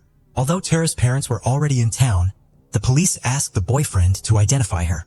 They brought him directly to the house, but he wasn't allowed inside. Instead, a police officer went in, took a photograph of the body, and showed it to him on the camera screen. Shocked, he said he couldn't be sure if it was Tara. He then mentioned that he had given her earrings, and if he saw them, he could be certain. The officer went back inside, removed the earrings from the body, and showed them to him. Only after that did the boyfriend confirm they belonged to Tara. The police soon focused their attention on another individual, a student who attended the same classes as Tara and had a troubling reputation. Several female students came forward, saying that he repeatedly asked various girls out on dates and often didn't take no for an answer. He had also asked Tara out multiple times, even though she had been telling him that she had a boyfriend. Some girls also mentioned that this person scared them with his creepy behavior and made them feel uncomfortable. Detectives began to investigate him, but they couldn't find any evidence linking him to the crime. At one point, they even asked Tara's friend to keep an eye on him, which was a quite controversial move, but it led nowhere. Another suspect was an attorney who worked at the same company as Tara. Talking to her colleagues, investigators found out that shortly before the murder, the man began acting quite strangely. In their company, there was a close-knit group of employees who socialized outside of work pretty often. At some point, this attorney suddenly quit their group. Moreover, just a few days before the incident, he told Tara that he wouldn't be able to attend her birthday celebration, which was scheduled for the day after the murder. On the morning of January 19th, before the fire started, one of Tara's colleagues decided to try and convince him to come to the celebration since Tara considered him a good friend, and she was hurt by his sudden decision. The colleague went to his office, but he wasn't there. Considering that his workday had already begun, this was strange.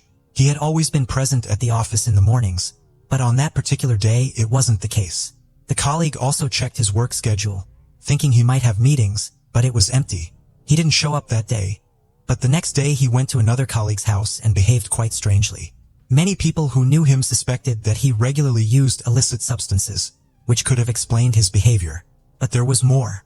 The colleague noticed several fresh scratches on his neck.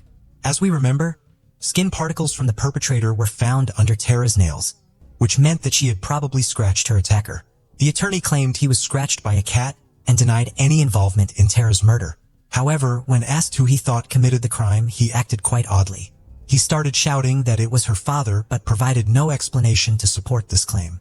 Another weird thing was that the attorney suddenly resigned just a few months after the murder and left the state. It's unknown whether the police compared his DNA with the samples found under the victim's nails. Moreover, for all these years, there has been no information about whether these samples were even examined. Like with all other parts of the investigation, detectives didn't share any information, not even with Tara's relatives. The police later found out that the attorney was secretly dating 2 female colleagues from the company, despite being married.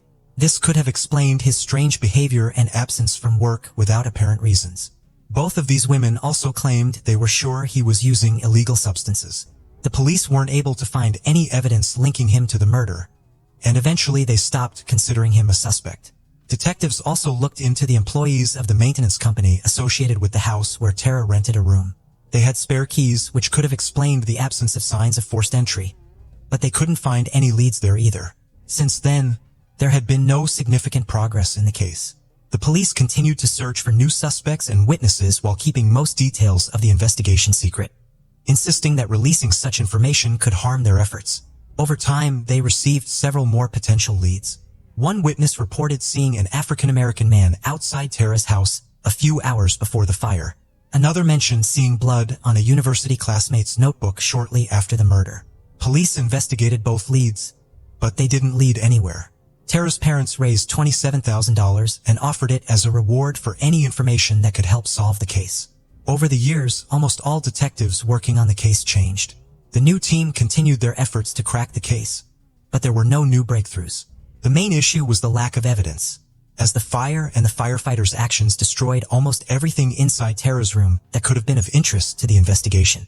In 2020, 19 years after Tara's murder, a podcast emerged shedding light on her case. Alongside Tara's family and other people involved in the case, this podcast gathered all available information about the crime, sparking a new wave of interest. The police department also took notice of the podcast, leading to increased communication between the new detectives and Tara's family.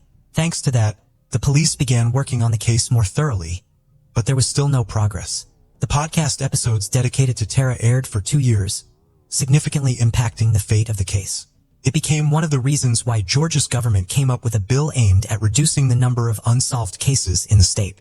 This bill was named after Tara and another young woman from Georgia, whose murder remained unsolved. 18-year-old Rhonda Coleman was found dead in 1990, and her killer has not been found to this day.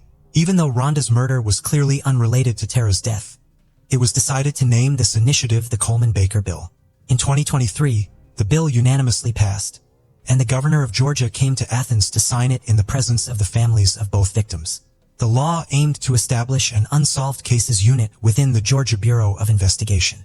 It also empowered the family of the victims to request the police to review unsolved cases, re-examine evidence, and take other steps to solve them. As soon as the law was signed in 2023, such a unit was established, specifically focusing on Tara's murder.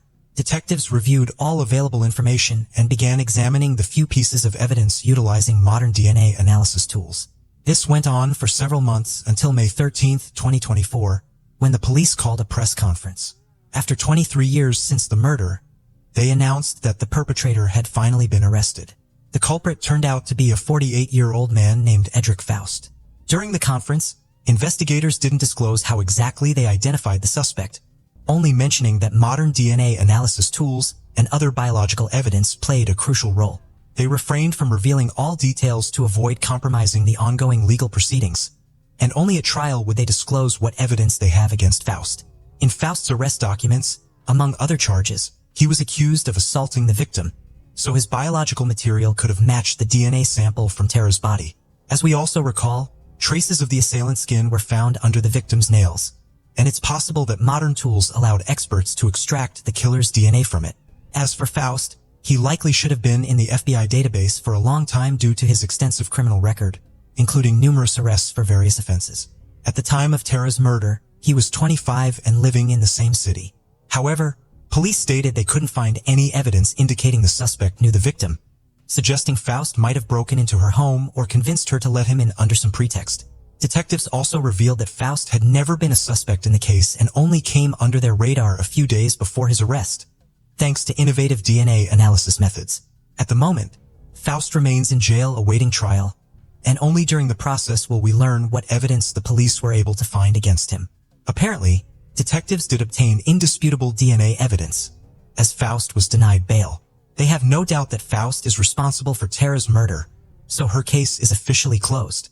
Tara's family, who fought for the truth for 23 years, finally learned what happened to her and thanked the new team of detectives for bringing closure to the case. As for Rhonda Coleman, the other woman after whom the law was named, her case remains unsolved. However, her family can now hope that detectives will discover new evidence and hold the culprit accountable, as it happened in Tara's case.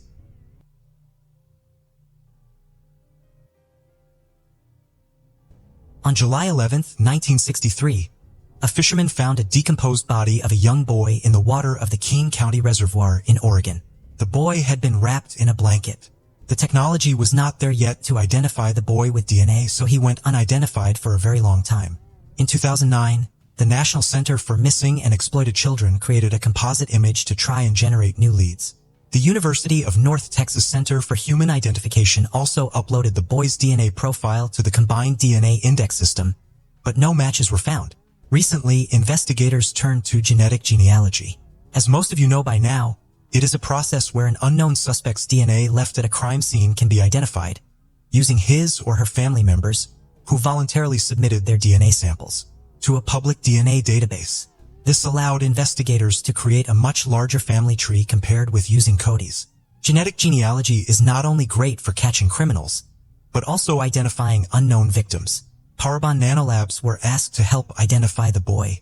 Using genetic genealogy, they found a man who they believed was the sibling of the young boy. The man said he had a younger brother with disabilities, named Stevie Crawford, who lived in Oregon in the early 1960s. Stevie had mysteriously vanished from their family of little explanation. Investigators found Stephen Alexander Crawford, who was born on October 2, 1960. The man gave them his DNA sample. After some more testing, it was confirmed that the young boy is indeed Stevie Crawford. How he passed away is not known, but investigators have said his secret of burial and lack of family information is something they are investigating.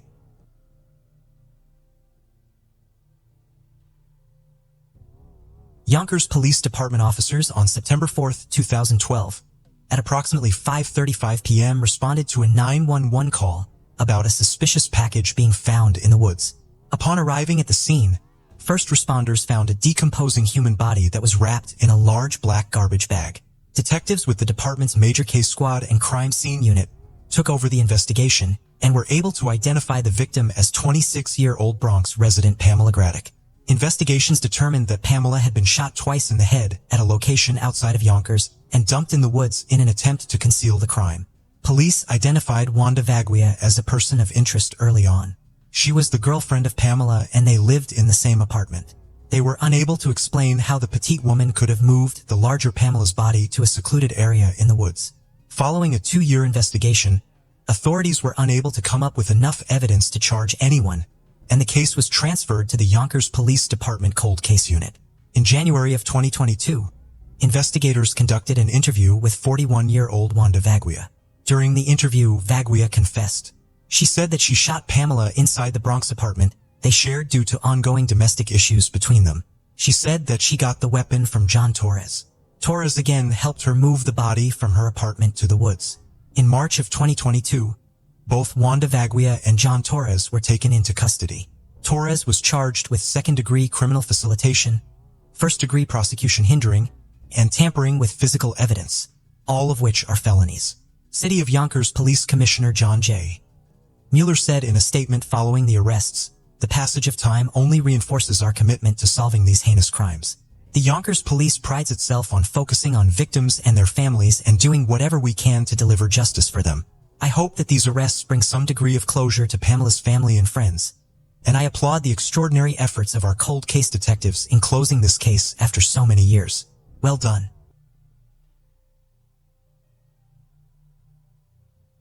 Joey LaBute Jr. was born in Cincinnati, Ohio, in 1989.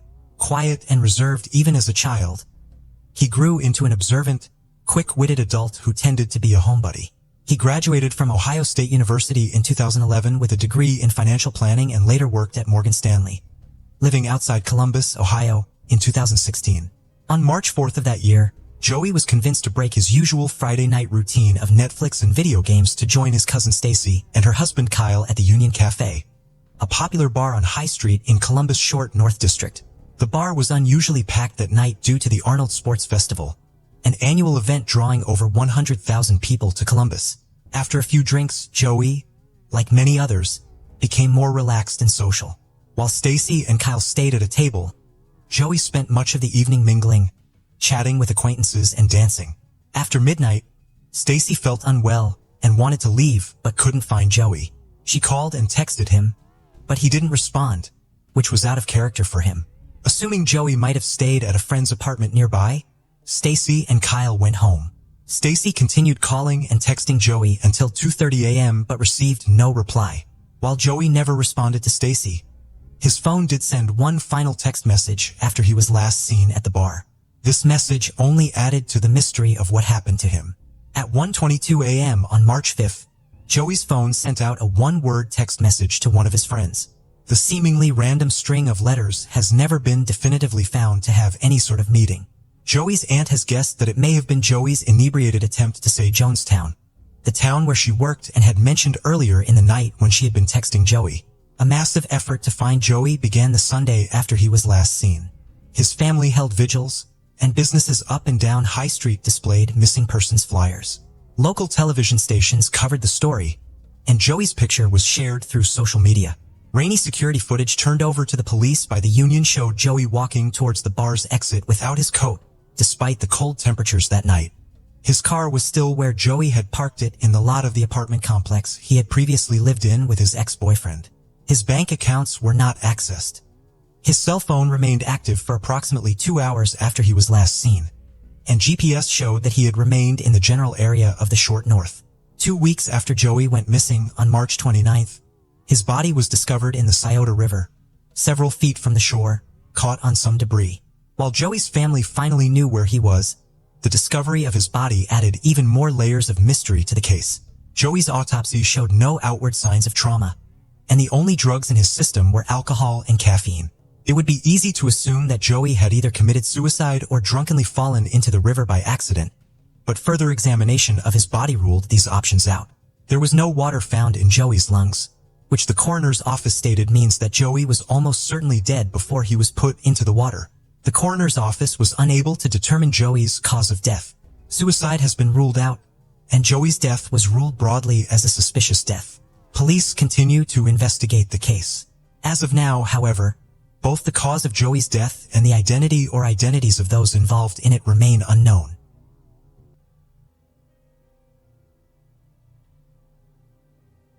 The case of Laci Peterson. Laci Rocha was born on May 4, 1975 to Sharon and Dennis, but her parents divorced when she and her older brother Brent were still young. After the divorce, Laci's mother married Ron, a dairy farmer, who became a father figure to her and played a significant role in her upbringing. Laci was a cheerful and outgoing person with an infectious smile and bubbly nature. She loved talking to people and was always eager to engage in conversations, which made her a natural attention seeker. She thrived in social situations and was known for her ability to light up a room with her presence.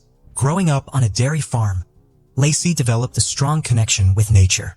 She spent much of her childhood exploring the outdoors and enjoying the beauty that surrounded her. One of her favorite activities was gardening with her mother, which became a source of joy and fulfillment for both of them. Laci's love for gardening would later influence her interests and career choices as an adult. Laci was a cheerleader at Thomas Downey High School, which was a great fit for her outgoing and bubbly personality. She made a strong impression on her school and became the ideal cheerleader. After graduating, Laci attended California Polytechnic University, where she studied ornamental horticulture due to her interest in plants and wildlife. Laci frequently visited a friend who worked at a restaurant in Morro Bay. It was there that she met Scott Peterson, a co-worker of her friend. Laci was immediately attracted to Scott and was smitten. She took the initiative and gave Scott her phone number. Scott quickly reached out, and they surprisingly hit it off during their first conversation. Scott then asked Laci on their first date, a deep-sea fishing trip.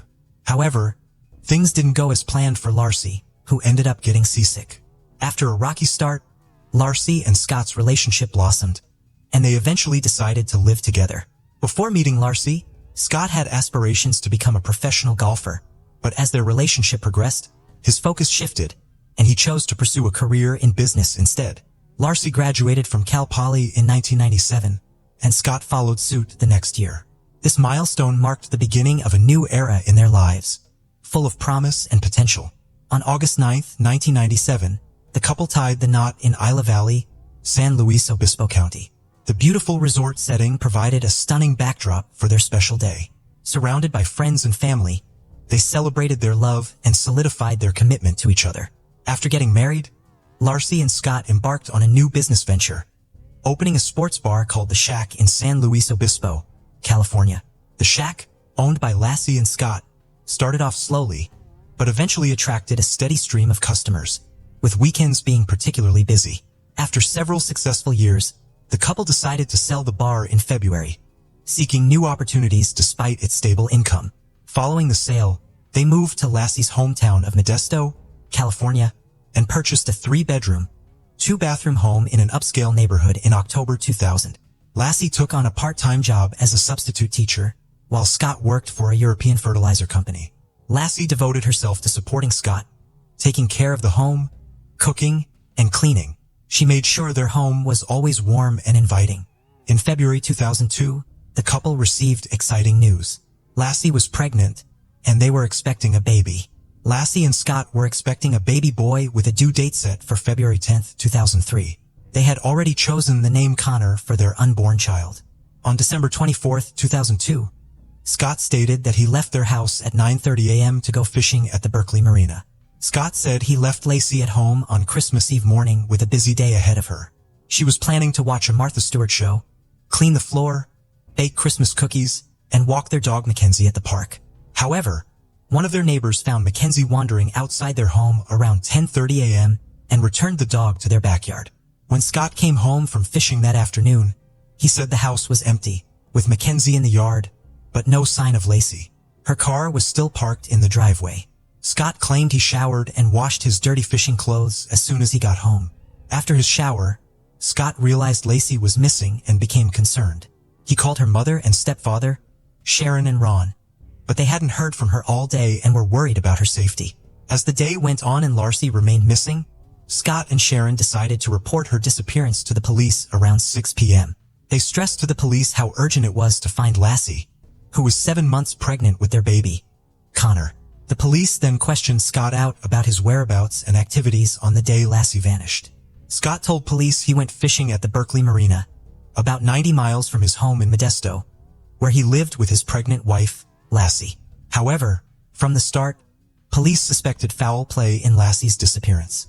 Initially, police didn't treat Lacey's case as suspicious after Scott and his mother-in-law filed a missing person report.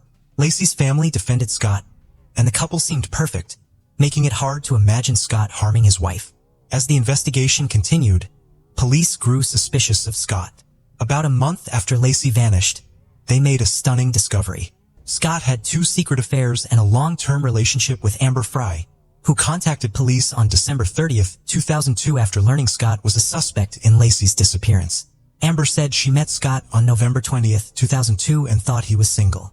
2 weeks before Lacey's disappearance, Scott told Amber that he was a widower and that the upcoming Christmas would be his first without his wife.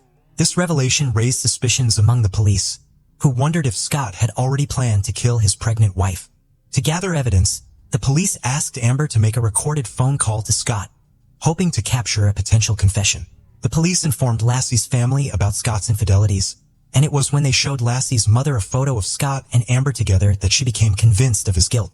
The search for Lassie was highly comprehensive due to the involvement of the police, her loved ones, and numerous volunteers. In the first 2 days alone, more than 900 people participated in the search efforts. During a press conference, a police officer working on Lassie's case raised concerns that she may not have left her house voluntarily on December 24, 2002. Lassie's disappearance sparked widespread media attention, with the tragic and intriguing tale of a beautiful young woman vanishing from her home on Christmas Eve, captivating the public's imagination. As the public sought answers and speculated about her disappearance, the spotlight on Lassie's case intensified. When Lassie Peterson vanished on December 24, 2002, a $25,000 reward was initially offered for information leading to her safe return. As the investigation yielded no leads, the reward was increased to $500,000 to boost awareness and gather more information. To keep Lassie's case in the public eye, posters were prominently displayed in Modesto, California, and a friend's husband created a website to spread the word. Months later, on April 13, 2003, a couple walking their dog in Richmond's Point Isabel Regional Shoreline Park stumbled upon a gruesome discovery in a marshy area. They found the decomposing body of a male infant. The next day, another person discovered the body of a pregnant woman on the east side of the Bay Shore, about a mile away from where the baby was found. On April 18, 2003, DNA tests confirmed that the bodies were indeed those of Lassie and her unborn son, Connor. Lassie and Connor were laid to rest at Burwood Cemetery. The autopsy revealed disturbing evidence. The baby had 1.5 loops of nylon tape around his neck and a significant cut on his body. Lassie's autopsy showed even more brutal injuries. 2 cracked ribs, her upper torso hollowed out with internal organs removed, and she was missing her head and limbs. The medical examiner concluded that the baby died in the womb and was expelled from Lassie's body after her death. Investigators from the FBI and Modesto Police Department searched the home of Scott and Lassie, looking for evidence of their involvement in her disappearance. The search turned up several crucial clues, including a hair found in Scott's pliers on his fishing boat. After analyzing the hair, the FBI matched it to Lassie's DNA. In addition to the home search, the FBI also thoroughly examined Scott's truck and warehouse, seeking any evidence linking him to Lassie's disappearance. The FBI searched Scott's boat and found a homemade anchor that he claimed was made from a 90-pound bag of concrete, which he had used to repair his driveway. However, the prosecution believed that Scott had created multiple anchors and used 4 of them to weigh down Lassie's body in San Francisco Bay. The bodies found in the bay were later identified as Lacey and Connor, leading to Scott's arrest near a golf course. Notably, Scott's appearance had changed significantly. His dark brown hair was now blonde. When arrested, Scott's vehicle was found to be packed with various items, including a large sum of cash, survival gear, and camping equipment. The police also discovered 4 cell phones and 2 driver's licenses, one belonging to Scott and the other linked to his brother. This evidence suggested to the police that Scott was attempting to flee the state. Scott's father offered an alternative explanation for the driver's license found in Scott's possession. According to his father, Scott had borrowed his brother's license to get a discount at a golf course. As for why Scott's car was packed, his father claimed it was because Scott was living out of his car to avoid the media, who were camping outside his house at the time. Scott's trial began in June 2004, a year after his arrest. During the opening arguments, the prosecution presented its case to the jury, arguing that Scott had killed Lassie because of his affair with Amber Fry. The prosecution highlighted Scott's suspicious behavior in the days leading up to and following Lassie's disappearance, pointing out inconsistencies in his statements to the police. Scott initially told the police he was fishing on the day Lassie went missing, but later told others he was golfing. The prosecution also noted that Scott asked the police if they had used cadaver dogs to search a park where Lassie was supposed to walk their dog, implying that Scott was aware of the potential crime scene and trying to cover his tracks. Scott's defense team presented a strong argument in court, highlighting that Scott's history of infidelity did not necessarily prove he was guilty of murdering his wife. They reasoned that Scott would not give up his life for someone he had only dated 4 times. The defense suggested that Lassie's hair might have been found in Scott's boat because she had visited the marina with him before. During the trial, 2 of Lassie's relatives testified that Scott showed no emotional response when his pregnant wife went missing.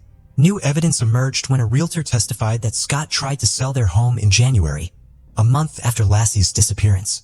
Additionally, a salesman revealed that Scott traded in Lassie's car after she vanished. The prosecution viewed these events as incriminating evidence against Scott. Amber Fry, Scott's mistress, took the stand and shared details of their affair. The jury listened to secret recordings of Amber's phone calls with Scott, including one where he lied about being in Paris when he was attending a vigil for his missing wife. During the trial, a hydrologist and tide expert testified that it was possible for Lassie's body to have been dumped in the area where Scott claimed to be fishing on the day Lassie went missing. However, the defense team argued that there was a lack of credible evidence directly linking Scott to the crime. Their theory was that someone had kidnapped Lassie on Christmas Eve 2002, holding her captive until she gave birth to Connor, and then disposing of both bodies in the San Francisco Bay. The defense attorney emphasized that there was no concrete evidence to connect Scott directly to the crime, and that other suspects could have been responsible. A significant issue arose during the trial when a juror was removed and replaced with an alternate due to misconduct. The dismissed juror had conducted unauthorized research on the case, violating legal procedures. Additionally, the foreman of the jury asked to be removed, and it was determined that his removal was necessary to ensure a fair and just trial. On November 12, 2004, a California jury found Scott guilty of 2 murder counts: first-degree murder for killing his wife, Lassie, and second-degree murder for killing their unborn son, Connor. The charge of first-degree murder for Lassie's killing carried special circumstances because of the involvement of the fetus, making Scott eligible for the death penalty. After his conviction, the trial entered the penalty phase to determine his punishment. In this phase, the jury considered various factors, including Scott's prior criminal history, circumstances that aggravated the crime, and circumstances that mitigated it. The jury unanimously agreed that Scott should receive the death penalty. After reviewing the evidence, the judge upheld the jury's verdict. He concluded that Lassie's murder was cruel, uncaring, heartless, and callous, which led to Scott being sentenced to death. As is automatic in such cases, the sentence was appealed, and the California Supreme Court heard the case in June 2020. During the appeal, Scott's lawyers presented several arguments. They claimed that some potential jurors were unfairly dismissed, that 2 jurors were improperly allowed onto Scott's boat, and that the trial should have been moved to a different county due to biased questionnaire results, which showed that almost half of the potential jurors thought Scott was guilty before the trial even started. The state countered that there was no evidence to support the claim that any juror was unfairly dismissed, and that none of the 12 jurors who ultimately decided Scott's fate were biased. In August 2020, the United States Supreme Court upheld Scott's conviction, but overturned his death sentence. In February 2004, a judge sentenced Scott to life in prison without parole, which led to his transfer from San Quentin State Prison to Mule Creek State Prison in Ione, California. Around the same time, on April 1, 2004, President George W. Bush signed the Unborn Victims of Violence Act, UVVA, into law. Lassie's mother and stepfather attended the signing ceremony. Lassie and Connor's law was designed to provide legal protection for unborn children in cases where their mothers were victims of violence. The legislation recognizes the unborn child as a separate legal entity from their mother, making it a crime to harm or kill the unborn child during an attack on a pregnant woman. The law acknowledges that an unborn child is a victim of violence and deserves the same rights and protections as any other human being.